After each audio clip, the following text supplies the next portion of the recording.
On nous répète toujours, n'abandonne jamais, continue coûte que coûte. Et si c'était un mensonge? Que se passe-t-il quand la persévérance devient une obsession autodestructrice?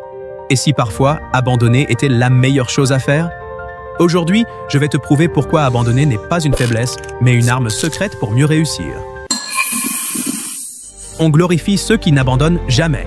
Steve Jobs, Michael Jordan, Elon Musk, on nous dit qu'ils ont persévéré et que c'est pour ça qu'ils ont réussi. Mais ce qu'on oublie de te dire, c'est combien de fois ils ont abandonné des choses qui ne marchaient pas. Comme exemple concret, Reed Hastings, cofondateur de Netflix, a commencé avec un service de location de DVD par correspondance, mais il a vite compris que ce modèle était limité. Plutôt que de s'obstiner, il a abandonné progressivement les DVD pour investir dans le streaming vidéo malgré les doutes de l'époque. Ce pari audacieux a fait de Netflix un géant du divertissement, tandis que Blockbuster, qui n'a pas su évoluer, a disparu. La leçon, ce n'est pas l'objectif qu'il faut abandonner, mais parfois la stratégie pour l'atteindre.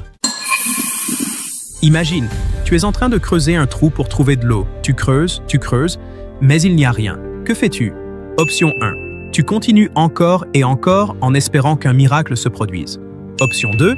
Tu changes d'endroit et tu creuses ailleurs, avec une meilleure stratégie. Le problème n'est pas que tu n'es pas assez fort. Le problème, c'est que tu es peut-être en train de frapper au mauvais endroit. Donc ne t'obstine pas sur une stratégie infructueuse. Réfléchis comme Reed Hastings, arrête les efforts inutiles et redirectionne-toi vers une meilleure voie. La réussite n'est pas toujours synonyme de force brute, mais d'intelligence et d'adaptation. Comment savoir quand abandonner?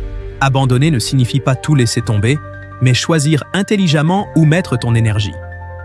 Voici 3 signes que tu devrais peut-être lâcher prise et essayer autrement. 1. La frustration. La frustration dépasse largement le sentiment d'accomplissement. 2. Obligation. Vous persévérez par obligation, non par conviction. 3. La stagnation. Vous faites la même chose depuis des mois, voire des années, sans progrès significatif. J'appelle ces 3 indicateurs le FOS. Si tu ressens ces 3 signes, il est peut-être temps de faire une pause ou de changer de stratégie. Alors, ne perds pas 5 ans à insister sur une chose qui ne fonctionne pas. Alors qu'en changeant d'approche, tu aurais pu réussir en 6 mois. Si tu dois retenir une chose aujourd'hui, c'est celle-ci. Abandonner une mauvaise stratégie, ce n'est pas échouer, c'est se donner une nouvelle chance.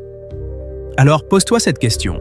Est-ce que je persévère intelligemment ou est-ce que je suis juste en train de me battre contre un mur? Si cette vidéo t'a fait réfléchir, dis-moi en commentaire.